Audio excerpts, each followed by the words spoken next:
Well, I guess there is no audio on this, so I can provide my own audio. This isn't California today, although it could be in some respects. This is California, I think, 4 years ago.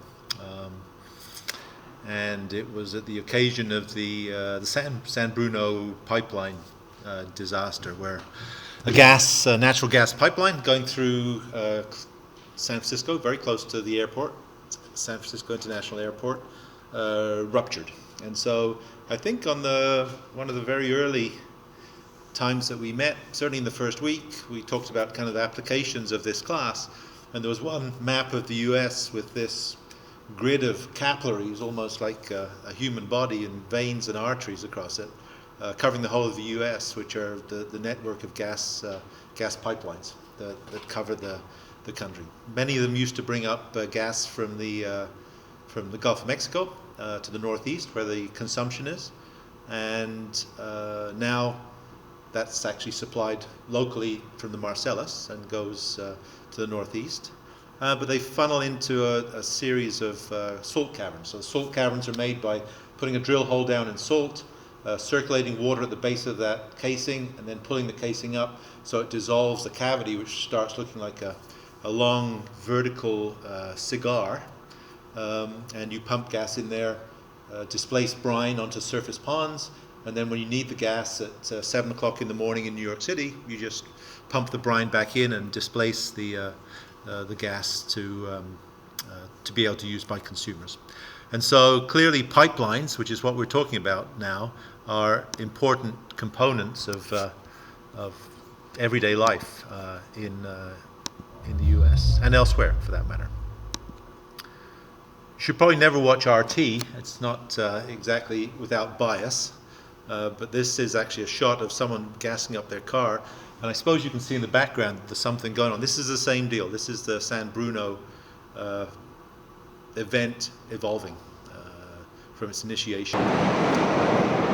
Its effect on shaking someone's house, someone's view from inside the house. So really quite, obviously very potent fluids, combustible fluids, not combustible without oxygen, of course.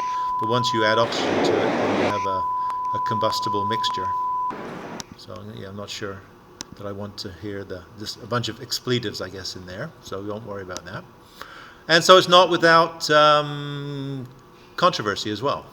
So it's quiet now, but there are big debates in the Canadian elections, which have just finished, over a pipeline from the tar sands in the central part of Alberta, just on the east side of the Rocky Mountains, to get the oil to the west coast, where it can be shipped out across the Pacific. And there was also the XL pipeline in the US, which was a way to short circuit and bring down gas from the same areas of Alberta and get it down through Nebraska, central US, down to Houston, where the existing refining capacity exists. And so there's a big debate of that, which still runs. And if I can do this, I don't know why the sound's not working, but that doesn't really matter. And the other part of this equation is, of course, maybe it is bad to, the arguments for the pipeline across Nebraska was that if it breaks or ruptures, then all of a sudden you spill this really quite dirty thick crude into some areas of Native American lands, and also of some pristine sand dunes, recreational areas, and preserved areas. So there's a hazard from that.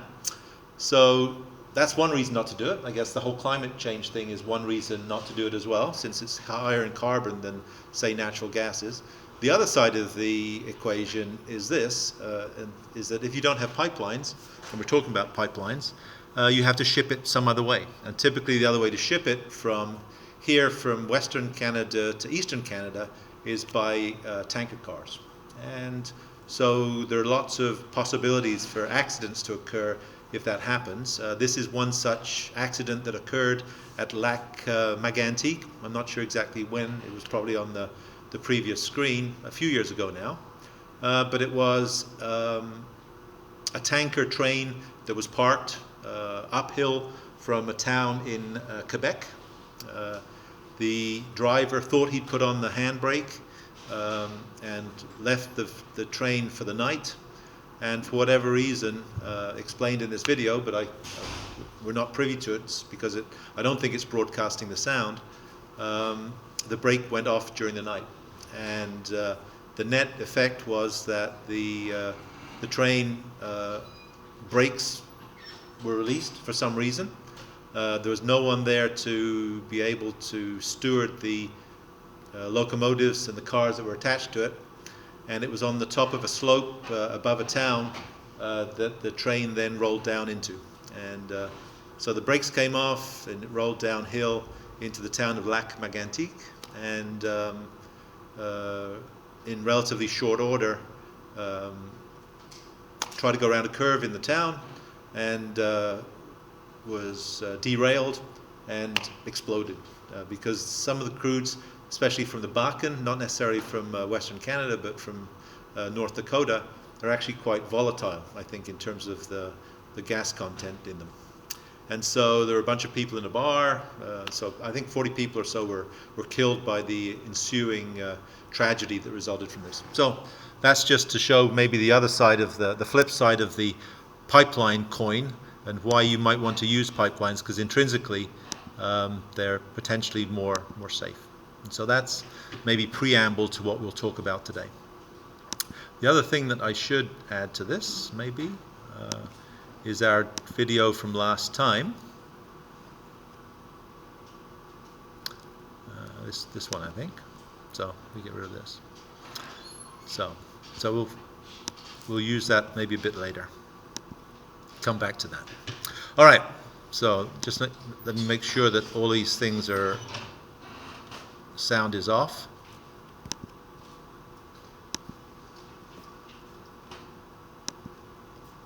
And stall. I guess I can get rid of these. So because I don't want to use those again. So, but I do want to use that. All right. So. We will talk about, so this is our plan for today. Maybe we'll spend a little time just going over some of the things we talked about last time for pipe flow, and then we'll talk about defining what we'd like to maybe we refer to as major losses via Moody chart, the first item there, and minor losses, which are from going frictional losses from going around bends. And also related to minor losses are the idea of entry and exit losses into fluids. So we summarized things last time, but I guess the main take-home messages are we have this very powerful method called dimensional analysis to be able to define behaviors. And it means that in a physical sense we can describe the geometry of a system as a model and related to a prototype, so long as we use the appropriate dimensions. If we make sure that the flow patterns are the same in both model and prototype, then we can compare the forces that are applied on that. And the forces for us are going to be, at least for pipe flow, the idea that in flowing from upstream to downstream, we exert this frictional loss, which is irreversible. If you pull my bag one way, I use up energy pulling it to me. If I push it away from me, I don't recover that work. I expend more work putting it back to where it was. And so we can look at these three different requirements: geometric, kinematic, and dynamic similitude, to be able to analyze these systems. So we'll use that today to be able to look at defining exactly what this behavior is that defines this parameter for the frictional resistance that exists in a pipe. And this, of course, is the frictional resistance that adds to this prescribed head loss that we'd like to know exactly what it is. So we'd like to figure out exactly how to characterize this in some way. So our way of doing that is going to be that we'll use the energy equation again. And so the energy equation, as you remember, is the elevation between upstream and downstream, the pressure difference, pressure head upstream, and the velocity upstream, plus any inputs into the system due to pumping. And that has to be equal to the system downstream again just mirroring this behavior. And the two things that we'd like to be able to evaluate are the magnitudes of the terms that go into this term here. So what the basic question is, what are these? We've already said kind of,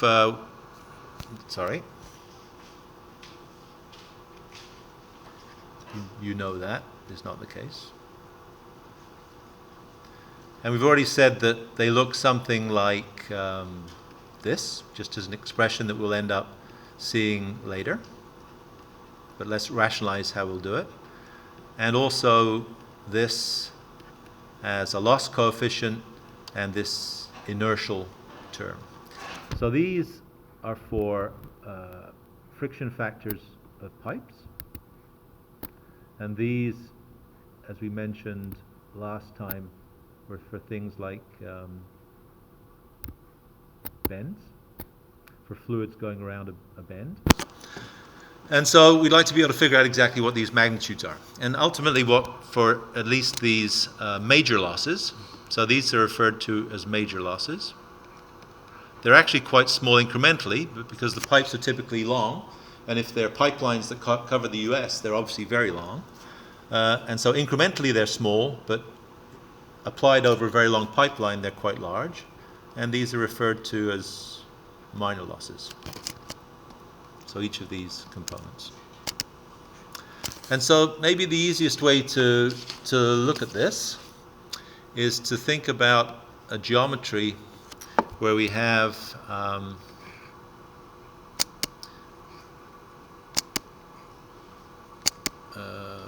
an upstream and downstream. Whoops.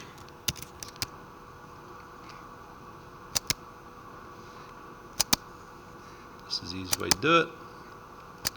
Two buckets that are connected to each other that have different heights and have different fluid heights in them.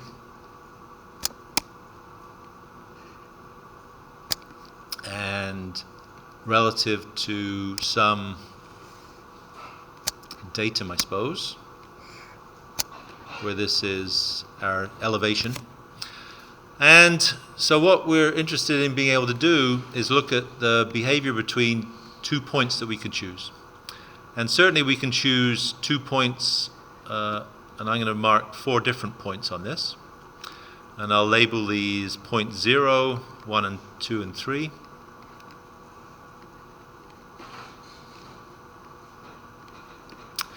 And so the utility in doing this is that we know that for this system, we could write the behavior between these 2 points if we use, for instance, points, well, actually, let's draw out the behaviors that we have. So if we're looking at the pressure here, we know that the pressure here would be equal to 0. We know that the pressure here would be equal to 0. We know it's a big tank, so we'd expect the velocities of these to also be 0. And so the only difference between these is the elevation difference between these two individual components. And so if we look at this, the velocity term disappears, the pressure term disappears, we have elevations between these 2 points, and if there's no pumping head in the system, we merely have the fact that in this particular case between 0 to 3, we have that the head loss is just equal to Z1 minus Z2. This is a head, and so it's merely the difference between these two elevations. So that's a bit restrictive because we don't want to include the behavior of these big tubs, but it's instructive to be able to look at that. So the other option we have is we could write the behavior between points 1 and 2. And if we do that, then we have this. So what are our conditions for that? Well, we can probably draw some things on here. So we know that this is equal to Z1. we know that this presumably is equal to P1 over gamma. Likewise here, we know that this is Z2, that's Z3, yeah. And we know that this is equal to the pressure that's at that point, written as a head. Okay. Unit weight. We don't know what the velocities are. So we could presume that there's a velocity in here, which we don't know. And so now if we go back to this expression, I've purposely drawn this horizontally, and so as a result, Z1 is not 0, but certainly Z1 and Z2 both cancel out. Certainly the velocities are not 0, but if the area at point 1 is the same as the area at point 2, then by definition from continuity, V1A1 equals V2A2. If A1 and A2 are the same, then a consequence is that V1 equals V2. And so they aren't 0 either, but definitely these two will cancel out even though they're finite. If I do that. And then if we're not putting pump head into the system, let's assume that's the case, and then the expression that comes out of this is just going to be P1 minus P2 divided by unit weight is equal to the head loss on the system, which is just the pressure drop divided by the unit weight. This is pressure, not density. And so by definition, if we could measure the pressures upstream and downstream, we could calculate exactly what this head loss would be. And so our desire is to be able to figure out exactly what the magnitude of this head loss is. And one way we could do it is by dimensional analysis, I suppose. If we thought about using dimensional analysis, what would we do? We made this point before. Whoops.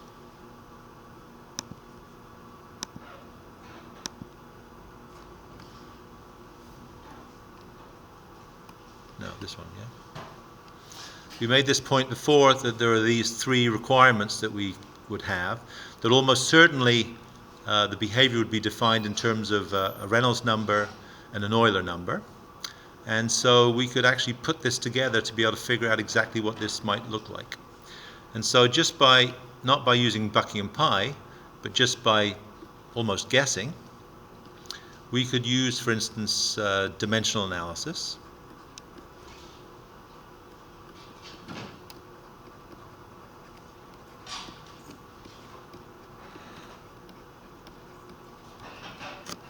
To figure out exactly what the behavior might be that we'd expect. And so if we have our system, which we've drawn before, which is this pipe, there's a pressure drop that occurs along this pipe, exactly the same as this pressure drop between upstream and downstream here. So there's a pressure drop. We talked about the characteristics of this pipe should be something like a diameter. It flows at some velocity along the length of it. We'll call it an average velocity because we know that the distribution along the pipe, if we looked at the geometry of the velocity distribution, it would look something like this D-shaped behavior. It has to be stuck at 0 velocities, so this is velocity, this is radius from the center of the pipe outwards. And so this parabolic distribution, what we'd like to be able to make it is just assume that instead of being that parabolic distribution, which is a bit difficult to deal with, that we just have a uniform distribution where the areas of these two portions underneath the curve are identical to each other.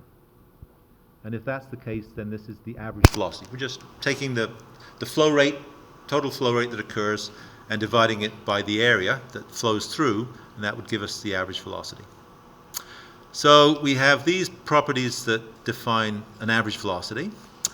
We said yesterday that the idea of the dimpled golf ball is that the dimples or the roughness on the golf ball makes a transition from laminar to turbulent behavior, and so that's an important feature for us. And the size of that roughness we'll call epsilon. We'll have the length over which that pressure drop occurs, which we'll call L. And we have the properties of the fluid, two of which we could consider would be density and viscosity. And so if we apply dimensional analysis, we can list, what we'll do. We could list pressure drop is equal to some function of, and it's a function of all the other properties that control our system. So it includes density of the fluid, viscosity of the fluid, the velocity the fluid is traveling at, and the geometric terms of diameter, roughness, and diameter, length, and roughness maybe. So if we look at these terms, we have a total of 1, 2, 3, 4, 5, 6, 7 terms. So in our terminology from before, we have 7 variables that describe our system. And we want to know, do we call it N, which are the ones which represent mass, length, and time. So density is mass per volume. So we definitely have mass and length in there. And I guess velocity is length over time. So we definitely have time. So we have 3 of these. And we know that the number of pi variables is going to be equal to 7 minus 3, which is 4. And so if we remind ourselves of what those typically are, there are geometric variables, kinematic variables, which is Reynolds number, and dynamic variables, which is almost always, often for these systems, an Euler number. So we could imagine that just by inspection, if you know what the answer is before, it's quite easy, of course. We could imagine that an Euler number is equal to some function of a Reynolds number, d over L, and epsilon over L. So these are these 3 terms. You could end up with some different variables, but you would always be able to get to these variables from that. And so we remember that the Euler number is something like a pressure divided by rho v squared. Reynolds number is always something like density, velocity, a characteristic length, and a viscosity. And these 2 other terms define the behavior. And so what we have the option of being able to do is you could imagine that you could run an experiment where you run the fluid at some velocity through the system with a given pipe with these different characteristics. And you measure the pressure drop that you have to do to be able to do that. So you can certainly take a pipe and get this value between these 2 variables. You could do it again for a different velocity, for instance. I'm not calling it VA, V1 or V2, but VA or VB. And these would give you each Euler numbers and Reynolds numbers. And what you would then do is you'd plot these as a function of Reynolds number and Euler number. And maybe for Reynolds number A, you'd get this. You can calculate these from your experiment. And for the second one, you'd get this.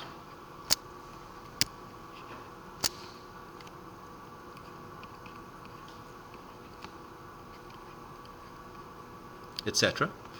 And you can use that to be able to come up with some relationship just by doing it for a whole bunch more. And so this might be for some a single pipe of some particular length to diameter and also some particular roughness. And I suppose you could do it for another pipe that had a different roughness. And so you could build this up, just those would be the measurements that you'd make even without knowing anything about what this relationship would be. So that's one way that you could be able to try and put these relationships together. The other way that you can do it is by trying to go back to something that we had talked about in the past. And I'm not sure I can find it so easily, but let me give it a try. I guess it's in this stack somewhere. I think it would have been in something like 8.3. This is it. Oh, that's quite good. So, yeah, this would have been in the video for 8.3. And the idea is that we can use the Navier-Stokes equations, which are these differential equations, which are a bit complicated or complex, to represent the boundary value problem of flow in a pipe. And so for that, you use those equations, you put some boundary conditions to it. The boundary conditions are that you make the velocity of flow 0 at where the fluid hits the pipe wall. You solve for the system of equations, and you end up with a distribution of velocities across the width of the pipe, which is just like we showed before, where this is the radius from the center, and it gives a maximum in the middle at the wall where the radius is equal to the radius of the pipe. By definition, this term is equal to 1, and therefore the velocity here is 0, both plus and minus are. It gives a volumetric flow rate, which is this, and we can use that to be able to define the system of equations as this term here. This is 2r is just d over 32 times the viscosity, d squared, times the pressure drop. And this is what we've called our average velocity, just a different terminology. And so what we could do is we could use that to be able to define the behavior of our system to figure out exactly what this friction factor is. And so if we want to do that,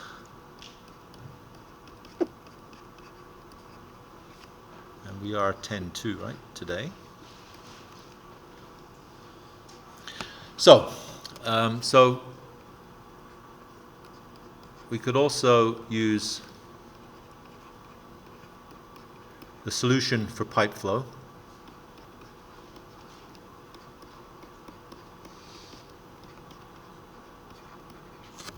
And we've had the geometry before, so maybe I won't draw that geometry anymore, but well, maybe I will. So this is our pipe. This is its diameter. It's laminar flow only. And so that's important. And so in laminar flow, the roughness doesn't matter. There's some average velocity coming out of here, which is what we've described before as this uniform velocity v bar. And we can write an expression in terms of the pressure drop within this system, which is delta P over the length of the pipe that we're interested in, which we'll call L. And the expression we have is that the average velocity is equal to d squared over 32 times the viscosity of the fluid, multiplied through by the pressure drop divided by length. This is dp dx, I guess, in some respects. And so from what we talked about earlier, we can write the pressure drop as being equal to the head loss multiplied through by the unit weight of the fluid in this particular case. And so what we could do is we could try and use this to solve this system in terms of this variable. And so we could rearrange it in terms of h sub l. So why did you do that?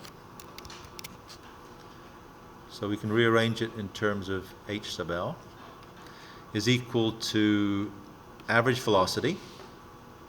It would be 32 times viscosity times length. It would be divided through by d squared and the unit weight of the fluid, which we'll call rho g. So I think that's just that is hopefully just rearranging those terms. And so what we could do is we could multiply this through by 1 and by 1. And the reason for doing that is that we can perhaps now gather terms to be able to get exactly what we want out of this system. And so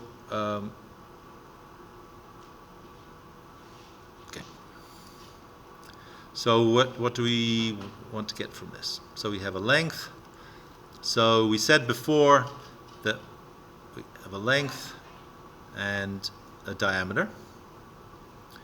We're going to have, I'm going to change colors so I can make this work. We're going to have v squared over 2g. And so we can write this out as v squared over 2g is here. I guess we could write it in green as L over D. And the remaining terms should be, what color should I use now that you can see? You'll be able to see this one. 2 times 32 is 64. And the remaining terms would be, I'm going to write it over here, average velocity, diameter, and density.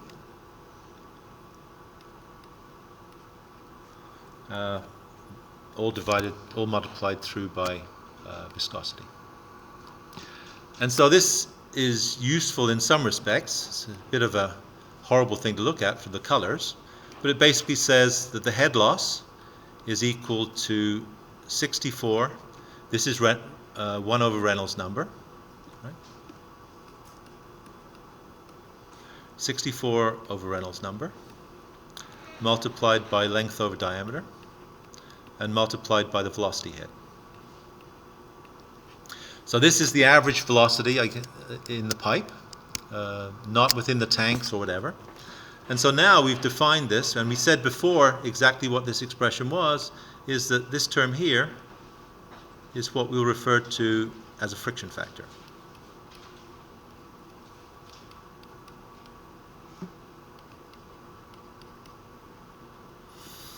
And so what we'll end up finding out is that if we, this is for the laminar case only,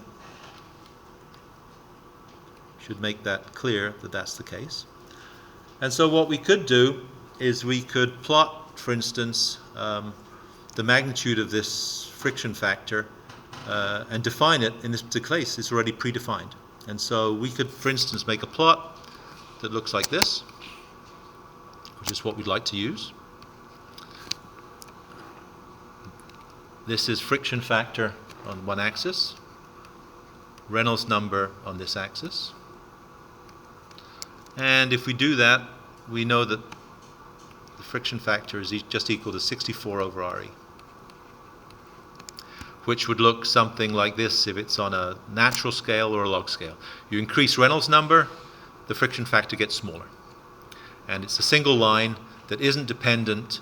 So this is laminar flow is independent of one of our non-dimensional parameters, the roughness. but it is dependent on, the friction factor is independent of it, but the head loss is a function of the length over diameter. So this is independent of the roughness. So it includes one of our non-dimensional length parameters. It doesn't include the other one because it doesn't control it in any way. It includes Reynolds number, and the friction factor actually is basically a surrogate for Euler number. It's the pressure drop that occurs as a function of fluid going downhill. And so that's something that we want to be able to develop. So we don't need to really do that any further than just explaining exactly what it is, because we can go back to where we were before and go back to number 10, if we can find it, to work out how to bookmark this. And we basically have that expression defined force. So, as you said before, when we talked about the dimensional analysis, the idea is that we could do a bunch of experiments and we measure the pressure drop between upstream and downstream for forcing fluid along a bunch of different pipes of different sizes. Dimensional analysis allows us to be able to choose the minimum number of experiments that we need to do to be able to draw those relationships. We can get an analytical solution for the laminar case, which we've just derived, which is this 64 over Reynolds number for the friction factor. But for the other ones, beyond that, we would have to do experiments to be able to figure out exactly what's going on. So this is what the end result of that is. It's a so-called Moody chart.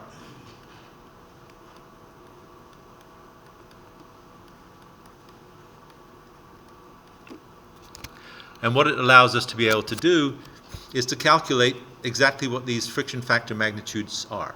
And they're important because we'll remind ourselves that for these major losses,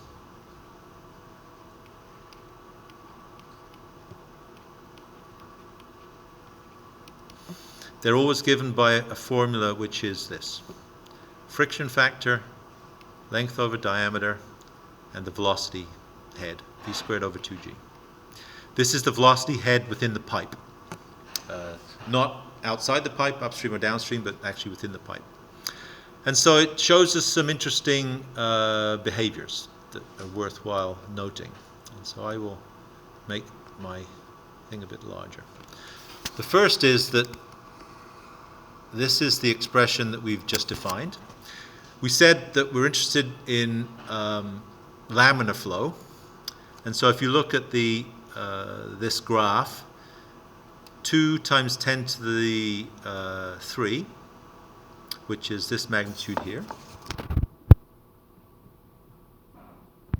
So 2000 is typically taken as or 2300 is taken as the transition from laminar to turbulent flow. So on this side, this is turbulent, or transition turbulent. And on this side, it's laminar. You can see me overwriting that. And so this is the easiest one for us. So for a circular pipe, it happens to be that we can get it as a constant divided by Reynolds number.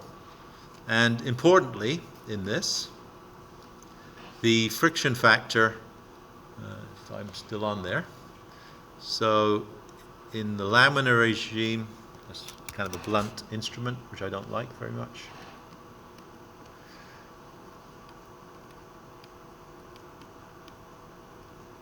The friction factor is a function of Reynolds number, but not of this relative roughness. So it doesn't vary with relative roughness. When we look at the turbulent regime, which is to the right of this line,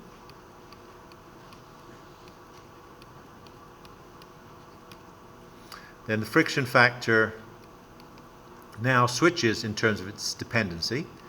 No longer is it a function of Reynolds number,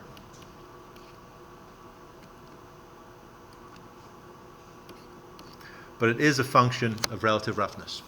And so you see these gross behaviors. So in the laminar regime, friction factor is proportional to 64 or some number inversely proportional to Reynolds number, which is this curve here. But as you go, this is the behavior for a smooth tube as it transitions from laminar to turbulent flow.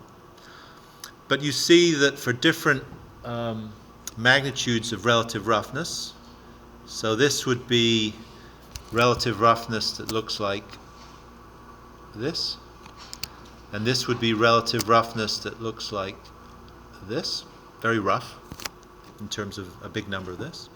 You see that the behaviors are completely different from this linear response here, and they're basically flat, which means that as you increase the Reynolds number on this bottom part of the chart, the value of this friction factor doesn't change. And so what is happening is that you're getting a flow. I guess the physical reasons for this, if I can pull this up to draw it, is if you look at the flow regime that you have in the laminar regime, we kind of know what it looks like because we've drawn it. It looks a bit like this. This is the true flow. We've chosen, just as a convenience, to figure out what an average flow velocity is, just because it's easier for us to work with an average flow velocity. But this is physically what the flow in that pipe will look like to the left-hand side of this green line here. And as you go to the fully turbulent regime, then the flow will actually look like this. There'll be a very thin boundary layer, top and bottom, but within the center of it, it's actually a uniform plug flow that's flowing down the pipe walls. So this is the pipe wall on either side. And so this is the actual flow that's occurring. And so the assumed average flow is very similar to this. But the idea is that here all the viscous losses occur on this portion of the curve.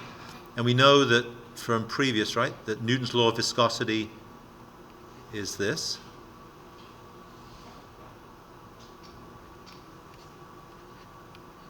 So this is flow in the x direction.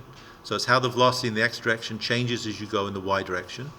And so where there's a big curvature here that occurs, that's a big shear stress, which is a big retardation to this going down the pipe.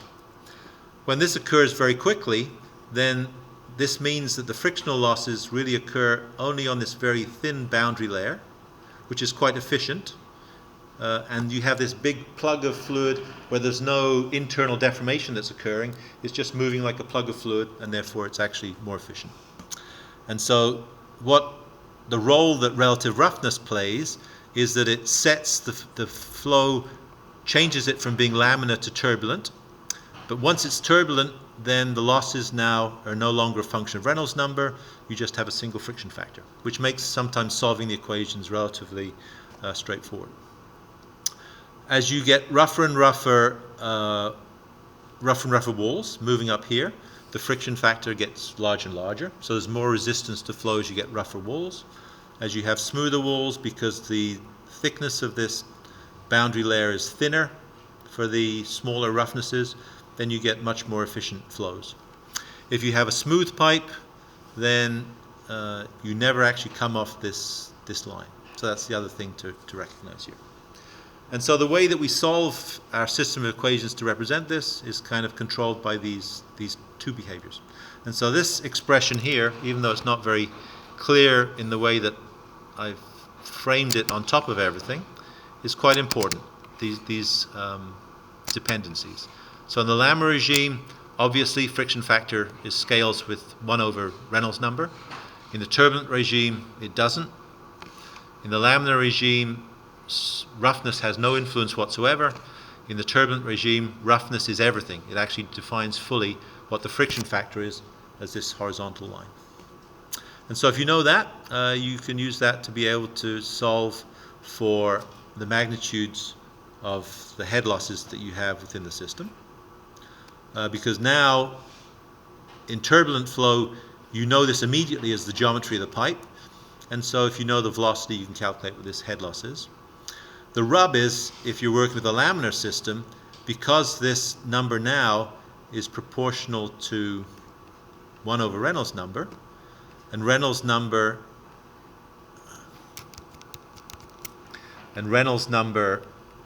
is a function of velocity and other factors, then you end up with a velocity term here and a 1 over velocity term here.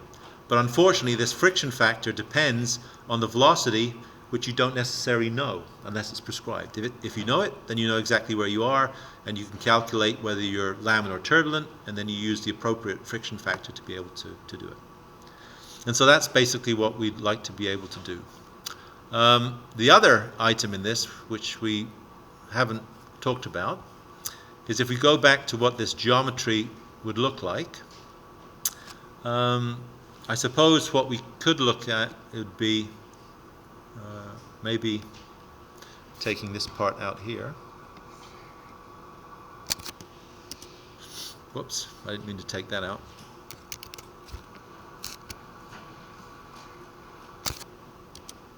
So the other thing that we could think of is that if we wanted to draw the behavior that we have between these two locations, between points 1 and 2,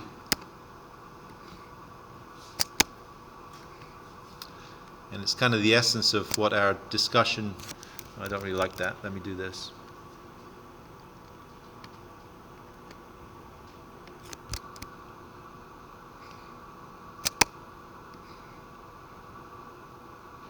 That. And so if we are talking about the magnitude of the head loss in this system,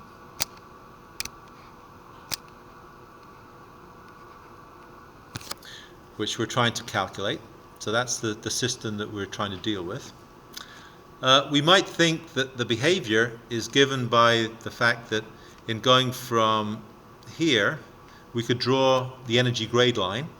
So this is the energy grade at this point here, this is the energy grade here, and so we could draw a bigger line.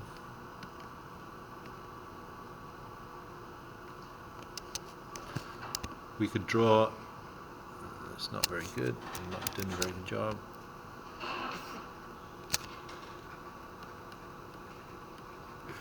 This characterizes the energy at this point relative to the energy at this point as it's gone downstream. And so this also gives, in this particular case, the head loss is really just this magnitude here. And that's what this is here. And so we might think that the energy grade line in this system would look something like this. But the other thing that is happening here that we will consider next time is the idea of minor losses. And so the minor losses are that if you think about when you're sitting here or here, then clearly the velocity you're moving at is 0. You're in a big tank and nothing's going on. Certainly that's our assumption here. But as you get close to this point, all of a sudden as you enter into this pipe, you have to be going at some uniform velocity downstream. And so it means that you're going at 0 velocity here, and you're going at some big velocity here. And so there's an acceleration spatially between this and this. And if there's an acceleration, there has to be some force expended to be able to accelerate you from 0 here to some velocity here.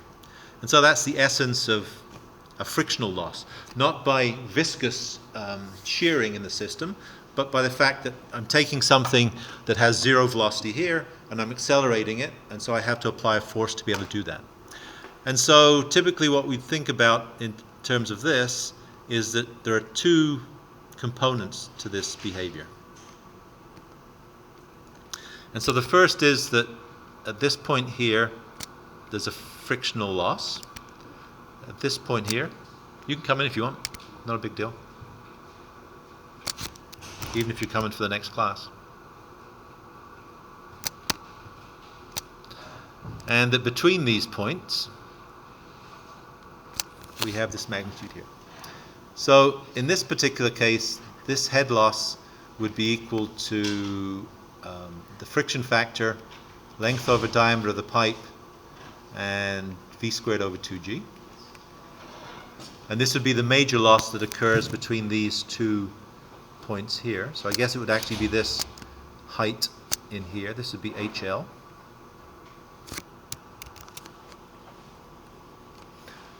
And the other part of this would be the frictional loss that occurs here in this vertical part. It's again getting too well covered. That one.